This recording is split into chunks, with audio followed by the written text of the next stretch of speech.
Kumain ka na ba? I'm fine. Kuya Samuel, gusto ko na umuwi. Sumeryoso ang kanyang muka. He sighed and didn't talk again. Naghihintay sa sala si nanay at ate pagdating namin. Mukhang napag-alala ko sila kaya ngumiti ako upang mapawi ang anumang nararamdaman nila. Akyat na ako sa silid ko. Paalam ko pagkatapos kong humalik kay nanay. Sumunod si ate sa akin sa taas. Hindi siya matatahimik hanggat hindi nalalaman kung ano ang nangyari. Even though I'm not yet ready to talk about it to anyone, I understand her. Ilang trauma at trahedya na ba ang pinagdaanan ng pamilyang ito? Sobrang dami na kaya kapag ganyan na alam ni ate na may problema ako, kinakausap niya ako. What happened? Nagpalit ako ng damit bago ako nahiga sa kama. Tinabihan din ako ni ate. Nakakapagod din palang maging okay. Hinawakan niya ang kamay ko. Nakakapagod talaga, pero kailangan natin lumaban. But a piece of advice is, magpahinga ka na muna sa pakikipagrelasyon. Piliin mo muna ang sarili mo this time. Kahit 1 taon lang na walang boyfriend, ikaw lang. Hindi ko naman napapabayaan ang sarili ko, ate. May business ako, may mga gigs. Malaki ang kita sa mga channels ko. Madaming ex, madaming mga lalaki naghahabol sa'yo. But does that makes you happy? Diba? Hindi naman. Kaya ka papalit-palit ng boyfriend dahil malungkot ka, dahil nasaktan ka, dahil pakiramdam mo unwanted ka. Hindi maganda. Hindi enough kay Samuel noon. Tinignan ko si ate. How could she say that? Sa mga nagdaan na taon, walang duda na you did great. Naging masaya ka. Pero ayos ka lang ba? Nabuo ka ba? Naiyak akong tumingin sa kanya. Niyakap ako ni ate. What happened? Mike's mom doesn't like me. I told her what happened years back. Yung ginawa namin ni Zion. Huwag mo ko sa kong tawanan. Hindi naman na. That's okay. All of us has this embarrassing moment. Nasa 30 minuto din kami nag-usap ni ate. Magpahinga ka muna na 1 taon. O kaya 6 na buwan bago ka makapagrelasyon. Kahit si Samuel pa iyan. Ba't nasali si Samuel sa usapan? Well, naghihintay lang ng tiyempo ang lalaki para i-pursue ka. I know Samuel. He's a good man. Pero hindi ko ito sinasabi para sagutin o bigyan mo siya ng chance. Ilang taon na din na lumipas kaya kailangan niyong kilalanin ulit ang isa't isa. Huwag kang bibigay agad. Wala na akong feelings para sa kanya. Sinabi ko ba na meron pa? Baka lang rumupo ka. Matinik din yan sa babae kaya baka umubra sa'yo. Dati nga na wala naman siyang ginagawa, nahulog ka. Ano pa kaya kapag kumilos na siya? Sumimangot ako. Magpahinga ka na. And sorry dahil sa mga nangyari. Alam ko ang pagiging celebrity ko dati ang dahilan kay ayaw sa'yo ng mga mommy ni na Alex at Mike. Tapos, nasangkot din ako noon sa skandalo. Naging third party ako. Ang hirap magmahal na lalaking galing sa sobrang mayaman na pamilya. Panay pa din ang tawag ni Mike ngunit hindi ko sinagot. Ayoko pang makapag-usap sa kanya. Ayos naman ako pagkatapos namin mag-usap ni ate pero hindi pa ako ready na kausapin si Mike. I cleared my schedule for today. Gusto ko lang magpahinga at matulog maghapon ngayon. Papunta ako ng likod ng bahay nang marinig ko ang boses ni ate. May kausap siya. Huwag kang mag-alala. Kayang-kaya niya iyon. Nakaya nga niya nang iwanan mo siya sa ere. Tumawa si ate. Kausap niya si Samuel. Binibiro lang kita. Pero ito walang halong biro. Bukas makalawa, may boyfriend na ulit siya na bago. O baka magkabalikan din sila ni Zion. Malapit na malapit ang mga yan sa isa't isa eh. Nang mag-break sila, naging magkaibigan pa din sila. Why did they break up if they seem to be compatible? Well, hindi nagkwento si Kylie eh. Kay Sunny ko lang nalaman. Nahuli daw niya si Zion na may kahalikan. Tapos, ayaw na ni Kylie. Walang only chances sa kanya. Natahimik ka na dyan, oh. Mukhang wala ka na dyan sa kapatid ko. Ganun na ganun ang ginawa mo sa kanya, eh. Mas malala lang kasi sinundan ka pa niya sa US. Tapos yun ang madadatnan niya. Parang hindi man lang nagulat si Samuel sa sinabi ni ate na sumunod ako sa US. Na nakita ko siya na may kahalikan. Ibig sabihin wala talaga siyang feelings para sa akin mula noon hanggang ngayon. Sinusubukan lang niya ako kung bibigay ba ako sa kanya. Kung may bala ka, kailangan mo triplehin ang effort na gagawin mo. Hindi ko na narinig pa ang sinabi ni Samuel sa mahabang litanya ni ate. Nagpunta ako ng kusina upang kumuha ng pagkain. Sa taas na lang ako kakain. Hapon nang dumating si Mike, may dala siyang bulaklak at mga kung ano-ano pa. Kayla, ako nang hihingi ng dispense sa ginawa ng mommy ko. It's okay, Mike. Your mom has a point. No, hindi niya yun dapat ginawa sa'yo. I'm old enough to decide for myself. Bumagsak ang mga mata ko sa kamay niya na nakahawak sa dalawang kamay ko. Mahal kita, Kayla. Niyakap niya ako. Napangiti naman ako at dahan-dahan ang kamay ko na tinapik ang kanyang likod. Habang yakap ako ng aking nobyo, napansin ko ang isang bulto na nakatayo sa may pintuan. Si Samuel, may hawak siyang isang bouquet ng bulaklak. Ang mga mata ay malambong habang nakatingin sa amin ni Mike.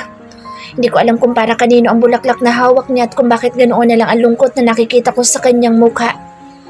Mahal kita, Kayla. Sorry sa ginawa ni Mommy. Hinaplos ni Mike ang aking mukha bago ako pinatakan ng matamis na halik. Nang lumayo siya ng bahagya, wala na si Samuel sa kinatatayuan niya kanina. Dito na kumain ng hapunan si Mike. Nagpaliwanag siya at nag-sorry kina nanay at ate dahil sa nangyari. Imbis na wala sanang alam sa nanay dahil ayoko mag-alala siya. Nang umalis sa lalaki, kinausap ako ni nanay. Halata sa mukha niya ang pag-aalala dahil sa nangyari. Hindi lang talaga ako mapalagay, anak. Alam mo naman ang nangyari sa ate mo noon. Alam ko na hindi third party ang balakid sa relasyon niyo ni Mike. Pero anak, hindi din basta-basta ang pamilya niya. Paano kung may gawin ng nanay niya laban sa'yo? Nay, alangan naman na i-break ko ang tao. Seryoso ito sa akin at parang ang labo naman kung pagkatapos namin mag-usap basta ko na lang siya hiwalayan. Kapag kinausap ko ulit ng mommy niya, hiwalayan mo na. Hindi ka magiging masaya kung again sa'yo magiging in-laws mo, anak. Imbes na okay na kami ni Mike, nagkaroon patuloy ako ng iisipin. Mukhang tumatanda na ako dahil hindi naman ako noon nagkaroon ng ganitong klase na problema sa past relationships ko. Ngayon lang. Hating gabi nang bumaba ako upang kumuha ng beer sa may fridge sa kusina. Dim na ang ilaw sa buong kabahayan. Pabalik na ako sa akin silid bitbit ang 2 bote ng beer nang may makita akong lalaki na papasok mula sa pintuan sa likod. Pasuray-suray ito kaya natitiyak kong hindi ito multo. Kay Lexter? Hindi ito sumagot pero na makalapit naging malinaw sa akin ang kanyang itsura. Si Samuel. Anong ginagawa niya dito? Mukhang lasing na siya. Kayla, lasing ka na. Umisi ito. Nakainom lang? Pumalatak ako. Anong nakainom? Pikit na nga mga mata niya eh. O tulog ka na lang sa mga guest room. Suggestion ko sa kanya. He chuckled. You still care about me? Merong lalakang to. Kaibigan ka ng ate ko. And parang kuya na din kita. Kuya. He murmured. Hindi kita kapatid. Ngumuso siya. At hindi ito ginagawa ng kuya. Sabi niya bago humakbang at basta nala akong ikinulong sa kanyang mga bisig. Nalalaki ang aking mga mata sa pagkagulat ng halikan niya ako. Dahil nakaawang ang aking mga labi, malaya niyang napalalim ang mga halik. I miss you so much, Kayla. Hindi ako makagalaw sa labis na gulat kahit nang matapos niya akong mahalikan. What did you do? Nauutal at hinihingal kong tanong dahil sa gulat sa kanyang ginawa. I kissed you. Wala man lang pagsisisi sa kanyang muka. Parang proud pa siya sa kanyang ginawa. Gusto ko siyang sigawan at sampalin pero pinili kong talikuran siya. He's obviously provoking me. Gusto niyang banggitin ko ang nakaraan. Gusto niyang sumbatan ko siya. Hindi ko iyon gagawin. I missed you. Sinabi din niya ito sa akin noon. Hinalikan din niya ako noon. And now he's using the same tactics again. Gusto niya lang ulit akong paglaruan. Paikutin at pagkatapos ay iiwanan sa ere. Pagkaubos ng 2 bote ng beer, natulog na ako. Sana bukas ay magiging magaan na ang pakiramdam ko. Wala naman talaga kaming problema ni Mikey. Ito ang nasa isip ko pagising ko kinaumagahan. Ang mommy niya ang may problema. Ayaw nito sa akin at ang problema niya ay hindi ko na problema. Huwag akong kausapin niya kundi ang anak niya. Hindi ako makikipaghiwalay kay Mike dahil lang ayaw niya sa akin. Ang anak niya ang kausapin niya at hindi ako. May mga missed calls and text si Mike pagising ko. Nagpa-deliver daw siya ng bulaklak at hindi ko pa ito nakikita dahil kagigising ko lang. Kagigising mo lang? Napangiti ako nang marinig ko ang malambing at swabing niyang boses. Yup, nasa work ka na? Yes, baby. Tumawag lang ako para sabihin na miss na kita agad. Natawa ko dahil sobra naman yata niyang clingy. Miss na din kita. See you later? Yeah, see you later. Love you, baby. Kisses. Pumikit ako at in-imagine ang mga halik niya pero agad din akong napadilat ng mag-ibang imahe na nasa imagination ko. Wisit na Samuel. Dali-dali akong bumangon at nag-toothbrush. That jerk kissed me last night. Ilang beses ako nag-toothbrush upang linisin ang aking bibig na hinalikan ng makasalanang labi ng lalaking iyon. May kasalanan ako kay Mike. Hindi ko naman ginusto ang halik na iyon pero pakiramdam ko'y may kasalanan pa din ako. Hindi ko ginusto ang halik na iyon pero masarap. Hindi masarap. Naligo na din ako. Nagbihis at bumaba na, dala ang bag dahil may lakad ako ngayong umaga. Uuwi din ako agad at mamayang gabi ulit ako lalabas dahil may dadaluhan akong event. Nadatnan ko ang 3 bulinggit sa sala kasama sina Samuel at mga yaya nila. Tita! Tinakbo ko ng mga bata nang makababa ko. Don't forget our pasalubong, ha? Isa-isa na sila sa pagsabi ng gusto nilang pasalubong. Okay po, basta behave kayo, ha? Opo, tita. Nandito po ulit si Tito Samuel. Nagtaas ako ng kilay. Kita ko nga. Nainis pa din ako dahil sa paghalik niya sa akin kagabi. Napapanguwi kapag naalala ang kanyang ginawa. Pero kailangan ko ipakita sa kanya na hindi ako affected. Tumayo ito. Nakangiti. Feeling yata niya natutuwa ako na nandito na naman siya. Wala ba siyang ginagawa sa buhay? Aalis na ako. Magpakabait kayo. Pakasabi kay nanay na umalis na ako, okay?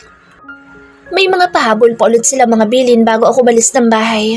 Nakakatuwa din na madaming bata sa bahay kahit na ang gugulo at iingay nila. Gusto ko din magkaroon ng anak. 2 babae na kamukha ko at 2 lalaki na kamukha ng kanilang ama. Kumaway ako kina Sonny at Zion nang makarating ako sa studio. Nakapangalumbaba ang lalaki na ilang araw nang hindi nagparamdam. Hangover? Bumeso ako sa kanya bago ako naupo sa gilid. Binulungan ako ni Sonny. Girl problem. Napasingap ako ngunit kalaunan na hinapangiti.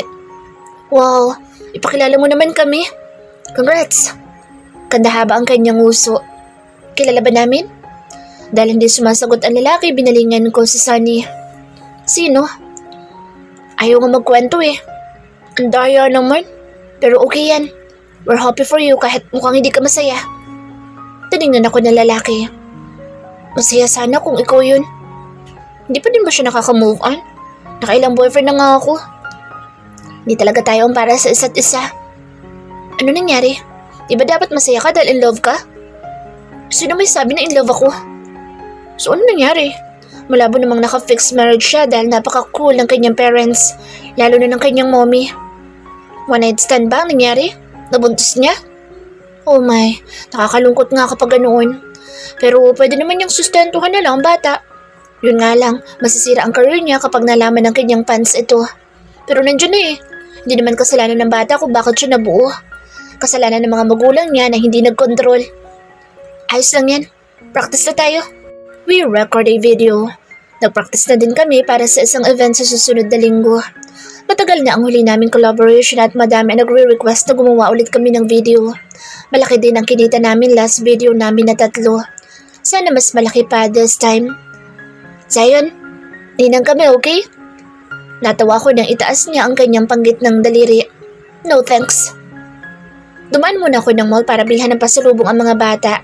Nasa playroom sila pagdating ko. Tita, nag-break na ba kayo na boyfriend mo? Hindi. Napaka-chismoso talaga ng mga batang to. Kailan po kayo magbe-break? Hinihintay daw ni Tito Samuel na mag-break kayo para pwede na siyang manligaw. Napangiwi ako. Sinabi niya yun? Opo. Tinanong ko po kasi kung bakit wala pa siyang girlfriend. Sabi po niya, may boyfriend daw po ang babaeng gusto niya. Ikaw yun, tita. Hindi kami magbe-break ng boyfriend ko. Ay, lungkot naman. Napangangako. At bakit naman? Kasi gusto ko si Tito Samuel. Bago siyang pumupunta dito. Hayaan niyo't papupuntahin ko din dito ang boyfriend ko. Pero mas gusto ko po sa Tito Samuel. Di ba? Tinanong pa niya ang kanyang mga kapatid. Hindi ko naman siya mahal. Paano yan? Hindi na sila nakasagot pa. At sana sabihin nila iyan kay Samuel para huwag niyang ituloy ang kung ano mang binabalak niya. Nakatulog ako pagkatapos kong kumain ng tanghalian. Nang magising ako'y alas 5 na ng hapon. Wala pang taxi Mike pero papunta na siguro siya sa tagpuan namin. Nagmamadali ako naligot nagbihis. Nag-text na lang ako kay nanay na umalis na ako at late nang uuwi. Nagsabi siya na ipapasundo niya ako sa driver mamayang alas 11. Ibig sabihin hanggang alas 11 lang ako. Ang higpit talaga ng nanay ko. Alas 6 na makarating ako sa restaurant. Wala pa ding taxi Mike kaya tinawagan ko na siya pero hindi siya sumasagot. Nag-text na lang ako na nakarating na ako kaso ilang minuto na lumipas ay wala pa din siyang reply. Umorder na lang muna ako ng wine dahil nakakahiya naman sa waiter. 30 minutes na lumipas at niyayamot na ako dahil hindi ugali ni Mike ang hindi mag-update kapag ganito na may date kami. Nag-text ulit ako sa kanya and after 5 minutes, nag-reply din siya sa wakas. Sorry baby pero may meeting kami with family. Sana sinabi niya kanina pa. Nagbayad ako ng bill at agad na umalis. Dumiretso na ako sa bar kung saan naghihintay si Sonny. Ba't nandito to? Nakaupo si Zion sa couch at mukhang may tama na ng alak. Nagsabi kasi siya last week na hindi siya makakadalo na magbigay ng invitation ang may-ari nitong bar. Ano ba talagang problema mo? Pangungulit namin sa kanya kaso tikom ang kanyang bibig. Iniwan na lang namin siya ni Sonny upang magsayaw sa dance floor kaso sumunod din siya. Maaga pa pero madami na ang tao dahil sa event na magsisimula mamayang alas 10 ng gabi. Dance contest. Bawal kaming sumali kaya ginawa kaming judges. Dahil siksikan, nagkakatulakan. Magkadikit tuloy kami ni na Zion at Sonny. Ilang beses din akong iniikot ni Zion bago niya sinayaw si Sonny. Ganito talaga kaming tatlo kapag nagpa-party kaming tatlo. Nang mag-start na ang event, bumalik kami sa aming upuan. Nakita ko na dumating din si Samuel kasama ang kanyang mga kaibigan. After the contest, nagsaya ulit kaming tatlo.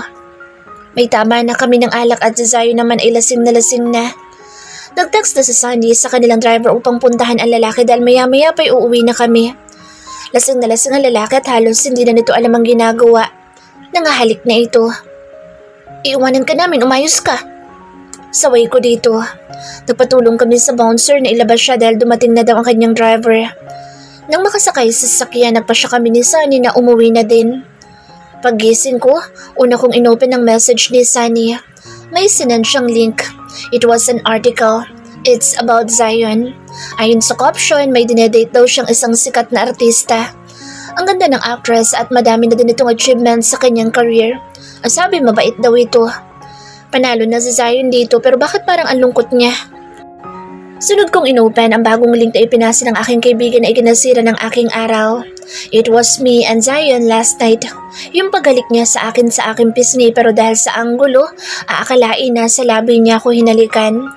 Viral na ito agad at sobrang dami kong natanggap na hate comments. Hindi makontento. Siya na nga nag-cheat noon, di ba? Tapos ngayon nakamove on na si Zion at may girlfriend na. Eeksa na siya at manggugulo. Zion deserves better. Kagaya niyang ate niya namang agaw. Hindi ko na binasa ang iba dahil nanginginig na ako sa inis. Damn it. After taking a bath and eating breakfast, may panibago ulit na article na ipinost tungkol sa akin. Pati si Mike ay nasama na sa issue. Na-drug din ang pangalan ng kanyang pamilya. Tumawag ang kanyang mommy kanina sa akin. She was so mad and furious. Lahat na ata ng masasakit na salita ay ibinato niya sa akin. Dahil viral ang issue, nakarating na din ito kina ate at nanay. They asked me what happened. Alam nila na malabo magkabalikan kami ni Zion kaya hindi na sila naniniwala sa issue. Kung tumigil ka na kaya sa pag-vlog anak, malaki naman na ang kinita mo. Magtayo ka na lang ng business o kaya pumasok ka ulit sa kumpanya ni na kuya mo. Nay, mas maganda pa din yung may peace of mind ka anak. Makipaghiwalay ka na kay Mike. Tumatawag nga din siya pero hindi ko sinasagot ang tawag niya. Wala siyang text. Ang mommy niya ang text ng text sa akin. Gigil na gigil ang babae. Nagpunta si Mike sa bahay bandang hapon. Malungkot ito. Sinabi ko sa kanya ang totoong nangyari at sinabi niya na naniniwala siya sa akin. Pero kalauna nalaman ko na pati ang buong angka niya ay ayaw na din sa akin dahil sa issue na kinakaharap ko ngayon. Kung ganoon, maghiwalay na lang tayo. Ngayon lang mabigat sa akin ang makipaghiwalay. Dahil sa lahat ng naging boyfriend ko, akala ko si Mike na ang pakakasalan ko. Kaso sablay na naman. Tama si ate, pahinga na muna ako sa panlalalaki. Nakakapagod na din. Hindi ako papayag. Malungkot ako ngumiti. Paano tayo magiging masaya kung ayaw sa akin ng buong pamilya mo? Umuwi ka na, Mike. Gusto ko na magpahinga. Tumango ang lalaki at mabigat ang paa na humakbang palabas ng bahay. Patulo na ang luha ko na may pumalakpak na maliliit na kamay sa may pintuan ng dining area. Yay! Break na sina tita at boyfriend niya. Kayo? Tumakbo ako palapit sa kanila pero agad silang kumaripas ng takbo at nagtago. Nagpasaklolo sila sa kanilang lola at mommy. Mommy, text mo po si Tito Samuel. Sabihin mo na, mamaya, call niya ako. May good news ako sa kanya. Kung hindi ko lang pamangkin ang mga ito ay nakurot ko na sa mga singit. Busy si Tito Samuel. Saka na. Mag-rest muna sa tita. Wala mo ng boyfriend ng ilang buwan. Huh? Paano kung makahanap ng ibang girlfriend si Tito Samuel? Ay naku, saan ba kayo nagmanat kaya bata-bata nyo? Puro kayo boyfriend-girlfriend. Malamang sa'yo. Natatawa namang sagot ni nanay na ikinangiwi ko. Malungkot ako pero nalibang ako dahil sa mga bata. Hindi mo na ako humawak ng cellphone sa buong magdamag. Tumawag si Zion kay ate para humingi ng dispensa. Sinabihan siya ni ate na iwasan muna namin ang isa't isa para mamatay ang issue tungkol sa amin. Walang Samuel na dumating ngayong araw. Mukhang sinabihan din siya ni nanay at ni ate na huwag muna magpunta dito. Laking pasalamat ko dahil sa mapagmahal kong pamilya. Hindi na muna ako lumabas ngayong araw at sa susunod na mga araw. Kailangan ko magpahinga at mag-isip. Kaso paano ako makakapagpahinga gayong pat ang business ko ay dinudumog na din ng mga hate comments. Nakaka-frustrate kaso parte talaga ito ng career na pinili kong tahakin. Saka malaki din ang naitulong ng ginawa ko sa kung ano man ang meron ako ngayon. Siguro tama si nanay. Dapat na akong tumigil sa ginagawa ko at mag-focus na lang sa pag-invest at pagsubok sa ibang mga bagay. Kaso, hindi din ako pwede magtayo ng bagong business ngayon dahil kabilaan ng mga bashers ko. Gusto ni Mike na ayusin namin ang relasyon namin. Ilang beses siyang nagpabalik-balik sa bahay pero hindi ko siya hinarap. Baka kapag nakita ko siya magbago kasi ang isip ko. Mike is a nice guy, an ideal guy, a perfect boyfriend. 2 linggo na nakalipas ngunit hindi pa din tuluyang humuhupa ang issue tungkol sa akin. Pinapalala pa kasi ito ng mga vloggers na nakikisabay sa trend at issue para sumikat ang kanilang mga channels. Ginawan pa nga ako ng slideshows ng picture ko kasama ang mga ex ko. Kulang pa nga yun eh. Komento ko habang pinapanood ang ilan lang sa mga clips na kumakalat ngayon. Kasama ko ngayon sina Sonny. Nandito din sina Ate Karen at Ate Carla. Pinuntahan nila ako upang damayan at i-comfort. Dati naman hindi ako apektado sa mga bashers. Wala akong pakialam kaso ngayon. Hindi ko kayang baliwalain ang lahat dahil nadadamay ng pamilya at negosyo ko. Sobrang bigat lang sa loob ko. Lumabas nga din yung video namin ni Zion sa parking lot na sa tagal na ng panahon na lumipas, nakalkal pa talaga upang dagdagan at palakihin ang issue na kinasasangkutan namin. Parang may duda na tuloy ako kung sino ang may kagagawa nito at sana masaya siya ngayon dahil nagtagumpay siya sa kanyang gustong mangyari. Humingi ng sorry si Zion sa akin. Tumawag din ang mommy niya upang humingi ng dispensa. Wala naman na kami magagawa pa. Nangyari na ang lahat. Haters gonna hate kahit anong gawin mong paliwanag. Thankful ako na kahit na may mga nawala, may mga loyal naman na nagstay. Madami pa ding nagmamahal sa akin sa kabila ng lahat. Maglalaylo lang muna ako ng ilang weeks. Magre-relax. Plano ko nga umatan ng kasal ng isa sa mga naging malalapit na kaibigan namin ni Sunny. Gaganapin ito sa probinsya. Pinayagan ako ni nanay na siyang ikinatuwa ko. Sana sa sunod payag na din siya na magsulo ko sa buhay. Deliver po. Napatas ang kilay ko habang nakatingin sa bulaklak na bitbit ng isang delivery guy. Ilang araw nang walang paramdam si Samuel kaya nakakagulat na nagpadala siya ng bulaklak ngayong araw. Akala ko tutuloy-tuloy na niya ang hindi pagpaparamdam eh. Nakasilip pa sina ate sa card na nakaipit sa bulaklak. I hope you're doing fine. Yun lang naman ang nakasulat. Ang bagal talaga na manok natin. Komento ni Ate Carla. Hindi dapat ganyan ang mga linyahan. Napaghahalataan na matanda na eh. Nagtawanan kami. Kasi matanda naman na talaga siya. Sabi ko rin habang nakangusong nakatingin sa iba't ibang kulay ng bulaklak na hawak ko. Ganitong-ganito noon ang mga pinapadala niyang bulaklak nang nasa US siya. Pagkatapos akong i-ghost. Umaling siya ngunit wala siyang sinasabi. Hindi nagpaliwanag. Why am I thinking about him? Ang dami-dami ko nang ang problema, nakikisali pa siya sa mga dapat kong isipin. Wala yan sa edad. Nasa performance yan. Nagkatinginan kami ni na Ate at pagkaraan ng ilang minuto ay natawa kami. Si Ate Karen talaga. Yung kakayahan niyang dalhin ka sa langit dahil sa galing niya. Tawang-tawa ako sa pinagsasasabi ni Ate. Nakakatawa pa din ako kahit na hindi ako natutuwa sa tao na pinag-uusapan namin. Ganito siguro talaga kapag nakamove on ka na. Bali wala na sa'yo ang lahat. Inilapag ko na muna ang bouquet saka bumalik sa upuan. Hindi ka naman siguro broken hearted dahil kay Mike, no? Tanong ni Ate. Hindi naman. Malungkot lang ako sa mga nangyayari ngayon. Well, lipas din yan. Hindi ka naman in love sa kanya. Naglalaro ka lang naman. Sino may sabi na naglalaro ako? Papalit-palit ako pero hindi ako naglaro. Dahil kung naglalaro ako, edi sana pinagsabay-sabay ko. Kasi sabi ko lang, di ba? Hindi mo makontra ang sinabi ko, no? Kasi hindi ka naman talaga in love sa kanya. Siya lang ang pinaka-best para sa'yo nang mamili ka sa nakahilerang mga manliligaw. Napangiti ako at napakamot. May point siya. Ano bang feeling na in love? Hindi ko na alam.